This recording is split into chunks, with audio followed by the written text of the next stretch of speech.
என் பெயர் எழுதி வைத்தாய்.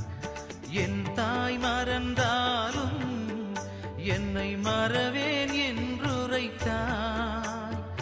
மைந்தனையே பலி தந்து என்னை மீட்ட அன்பே, ஓ அம்மையப்பா என் தேவதேவி, நீரே என் தந்தை. அப்பா உந்தன் அபயம் இருக்க எனக்கென்ன கவலை, எப்போதும் உன் பிள்ளை எனக்காய் உனக்கன்றோ கவலை.